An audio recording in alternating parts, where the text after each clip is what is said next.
Hello everyone, welcome back to the JavaScript tutorials. In today's class, I'm going to discuss about JavaScript functions. What is a function? A function is a program construct which consists of a set of defined code. So this code performs some action and can be reused multiple times, which makes the code efficient and modular. We can call functions as also procedures or subroutines or also methods. In various programming languages, they are called with various names. And a JavaScript function is executed when something invokes it. So what are the various things that can invoke a function? Okay, so the first one is like whenever there is an event. Okay, so when an event occurs, a function can be triggered, can be invoked. Okay, so this is the first one. What is an event? Event can be clicking on the button. Okay, clicking a button, and it can be like making a change in the checkboxes in the checkbox, and also like it can be like you're inputting something into the text field. Okay, so all these are considered to be events. Okay, and the second way in which like a function can be invoked is from inside the JavaScript. Okay, and the third one is automatically it can be invoked, which is also called as self-invoking functions. So self-invoking functions, and we also will be seeing two types of functions. So what are the two types of functions? The first type is the user-defined function. So the user-defined function means that the programmer will be defining the function with his or her own name given to the function, and the second one is the built-in functions. Okay, so what are all the built-in functions? Built-in functions are the functions that are provided by the language itself. So it comes along with the JavaScript. We just need to use them. Okay, so we'll start with the user-defined function, and we'll see various ways in which these functions can be invoked. So I have taken the HTML document. So name this document accordingly. And inside the script tag, I'm going to write a function, a very basic function. So to write this function, I need to use the keyword which is called as the function keyword. And I'm naming my function. Okay, so name your function. So I'm naming my function to be fun. And so within this open curly and closing curly brackets, I need to give the function, the code, which is also called as the function body. We call this to be the function body. So within this particular function body, we need to write the code. Okay, so let me actually um, write something. Okay, so wherein I'm saying document dot write, and I'm saying welcome. Hi, welcome. Okay, so this function is not doing pretty much. It is just printing something which is hi, welcome. And we need some external entity to actually invoke this function. So I am just calling this function just like that. So I just said function. Okay, so let us take a look at what I have written. So the first thing that I have written is this is the function declaration, and from this bracket till this bracket it is the function body. So whatever code that you want, you will be writing within this function body, and this is nothing but the function call. Okay, so this is nothing but the function call. So I just made the function call, and the order in which like you give the function and the function call is that first you need to give the function declaration and then you make the function call. This is like good programming that you need to follow. So let me execute this and show you. And this is an example of a no arguments. So the function is not taking any arguments, and also the function is not returning anything also. Okay, so no return type. It's not returning anything. No arguments and no return. So the function will be taking some arguments, if any, in between these parentheses, and it is not taking anything over here, and it is not using any return statement in itself as well. So let me execute this and show you what will be the result of it. So as I execute this, so you can see that I got the answer as hi, welcome. So let me actually change it by passing some arguments into it. Say for example, I want to find out the product of two numbers. So I am taking a comma b. So a comma b here are nothing but the arguments that I am taking into the function. Okay, and I want to find out the product of A and B. So I'm putting A into B here in document dot write. And in the function call, since this function is having arguments, I need to write the arguments here inside the function. I need to pass them. So I'm giving 6 comma 7 as the arguments. Let me explain you this over here.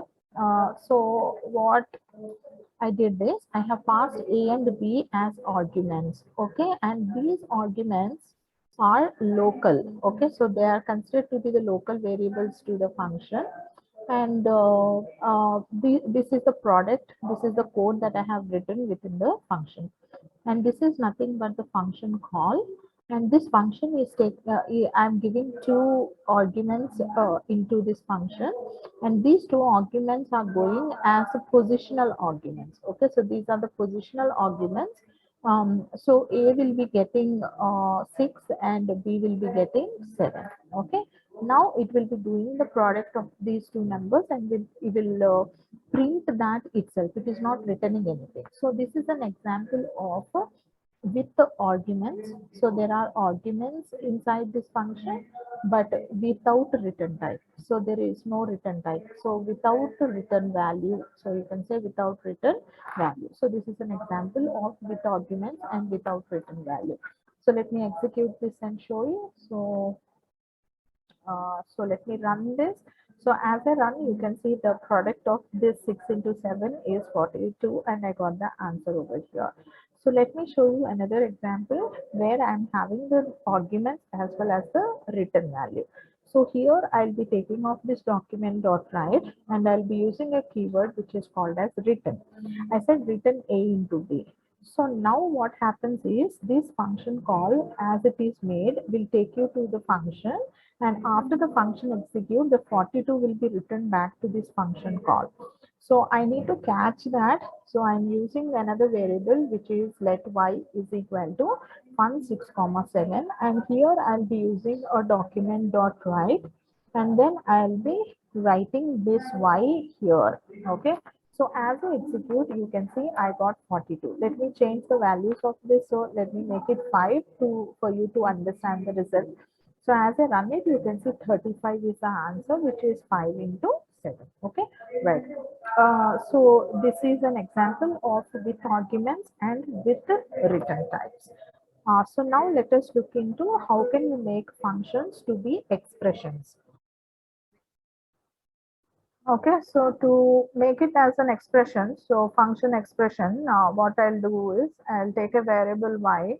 So I said variable y is equal to, so I don't require the name of the function here.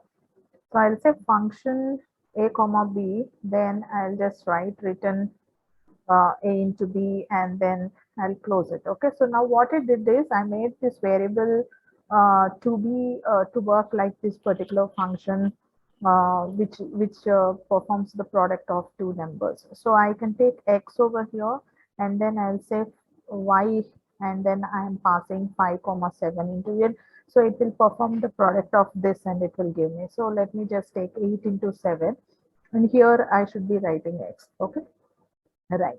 So now y will function like this particular expression which is given on the right side. So let me run this. You can see that y is now working like this particular function which is performing the product of two numbers. So now let us move on to the next concept, which is function constructor. So to create them, so let me actually write a heading here, so which is h1, and I'll say which is function constructor. So this is the next topic. So the previous topic was function expressions, and this is the function. So let me actually uh, give it that way. Okay, so it is function constructor. So let me show you how to create functions using a constructor. So I said val y is equal to, so let me actually give new, and this is the function. So function with a capital letter. So you can see that there is a capital letter here for the function. So I said new function, and then I need to take them all away. Okay, right. So within this, I need to say that, so this is the constructor of the function.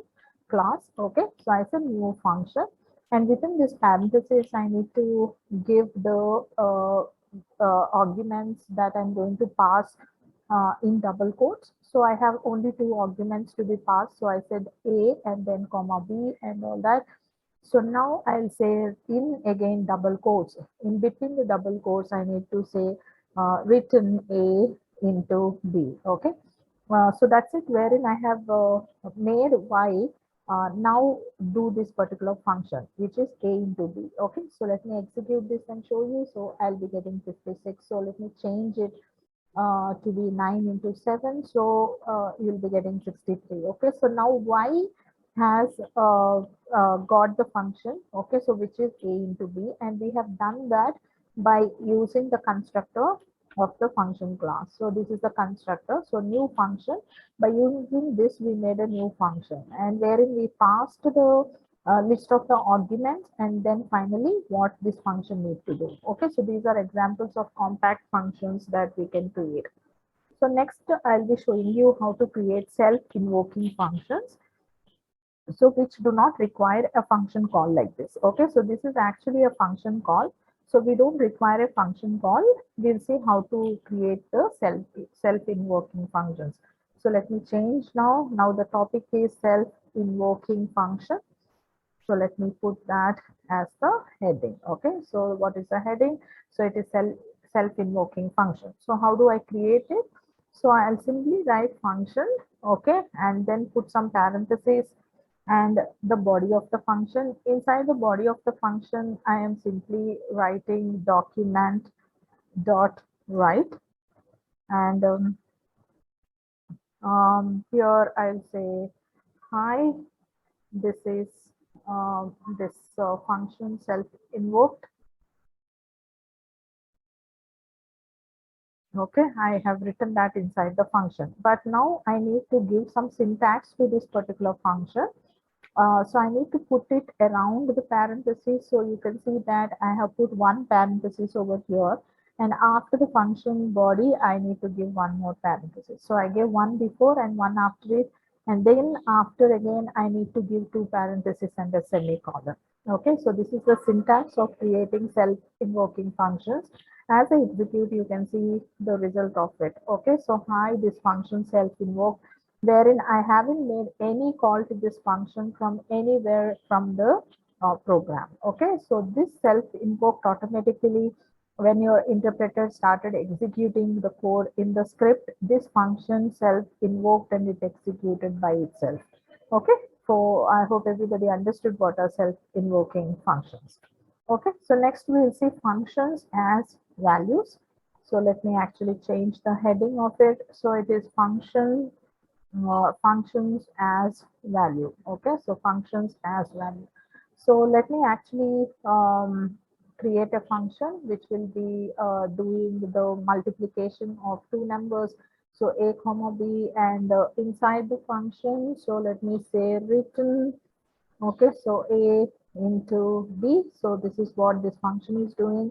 Let me just take all this off. Okay, fine. Now I have created a full-fledged function. So this is a function, so which is the name of the function is null, and it is doing the product. Okay, right. So let us see what does it mean by function as value.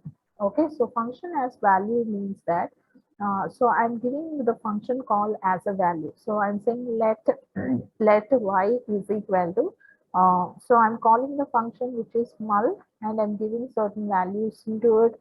So I said 5 comma 6. Okay, and then I'm saying into 2. Okay, so I said into 2. 5 6 are 30, and 30 into 2, I'll be getting 60 as the output. So I made this function call to be as a value in an expression. Okay, so in an expression, so document dot write, and what I need to write, I need to write y on the screen. Okay, so let me actually run this. You can see that 60 appeared over here, where this is part of a expression as a value. So the function call has become as a value into it. Okay, fine. So next we'll see functions as objects. We'll see this. Okay, function as objects. So let me actually take function over here. Okay, so let me just take all this off, and I'm saying where, okay, x is equal to, so inside the double quotes I am saying written, okay, 2 into, so then I said math dot pi, okay, into, so then I said wrap, okay. So this is actually doing this mathematical operation for me. And then in the next line, I said where y is equal to. So now I said new function. So I'm calling the constructor. And then now I am passing two things into it, two arguments into it. The first one is the rat. Okay, now what I'll do is I'll take Z, and then Y is the name of the function now, right? The new function's name is Y. So I said Y, and then it's enough like I gave the value of the rad itself. Okay, so I said Y of 2. Now, how this functions, let me actually tell you. Okay, so I'll tell you how this works. See, okay, so now what happened is there is a new function that is created, and the name of the function is y. So this y is taking two values. The first one is rad and the second one is x. Okay, so x is nothing but an object over here. Okay, so which will be doing this calculation. So which is 2 into math.pi. So pi value is 3.14 into 2, and then I have given rad value to be 2 again. So 2 into 2, 4, 4 3s are 12 point something I'll be getting. Okay, so that's how I'll be getting the answer. So let us execute this and see what will be the result of this. Okay, fine. So I just need to write it. So let me say document dot write. Okay, I'll be just writing the value of Z on the browser on the screen. Okay, so as a refresh, you can see that this is what I got. Okay, so this rad value has been taken even into this particular X, and it has done the calculation for us. Okay, so this is what is called as functions as objects. So let us see the next concept, which is nothing but arrow functions. So which are nothing but the arrow functions, right? Arrow functions. Okay, so to create the arrow functions, what I'll do is, let me clear this off. Okay, so to create the arrow functions, I'll be saying const, okay, a is equal to, so to do that, so the name of the function is a, or else you can say the name of the function is fun. Then I need to list out the arguments that will be there inside the function. So I'm saying a comma b comma c. So I have three arguments, and now I'll be giving the arrow. How I'll be giving the arrow? So I just have given equal to, and then I have given the greater than symbol. So which will appear to be like an arrow. And then I have given this curly braces or the mustache braces. And inside this, I said written a into b into c. Okay, so that's it. I just have done this, wherein like the function will now perform all this operation, which is also called as the compact functions. Okay, right. So now to get the result of it, I am saying let x is equal to, so fun, and then I'll be passing three values into it, 3 comma 4 comma 2. Okay, and then print this. Okay, so I'm saying document dot write, and then put the value of x on the screen. Okay, as I execute, you can see I got 24.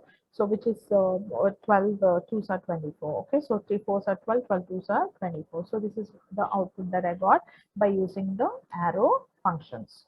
So let us look into the next concept, which is generator functions.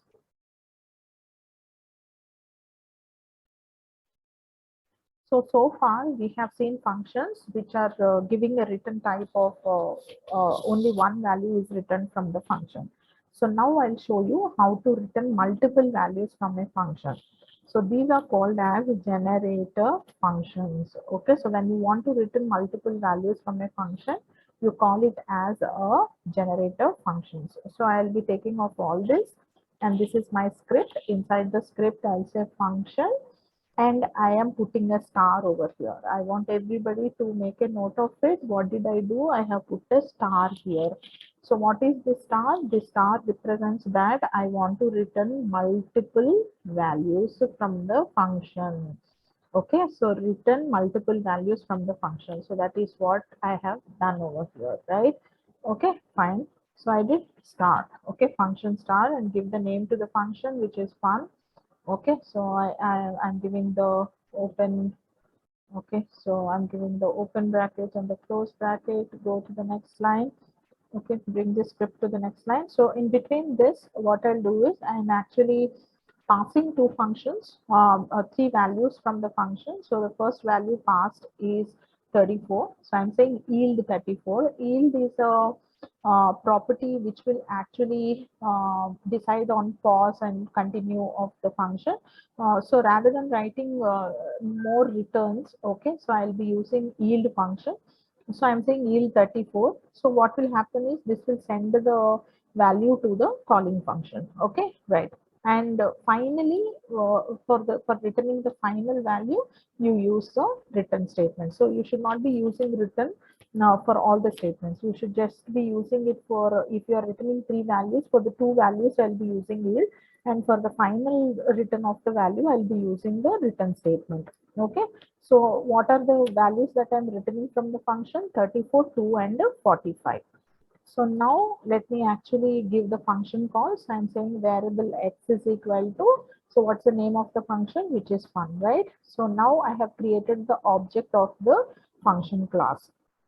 Now to extract the values, okay, so 34 is now inside this particular x variable. So we need to, all the three are there in this particular x object. We need to take them one after the other. So I'm saying let a, I'll be taking the first value into a. To do that, I need to say x dot, because x is the object of this particular fun function. So x dot, so I'm using a method which is called as next method. Next method will give the value that is returned from the function. So next dot value. So there are so many values written, three values written. So I want the first value to be put in variable the a. That's it. Okay. So I said let a is equal to x dot next dot value. In the similar way, I'll be saying b is equal to also x dot next method I have used, and then I said value. Okay. So then again I'm saying let c is equal to. So this should be let.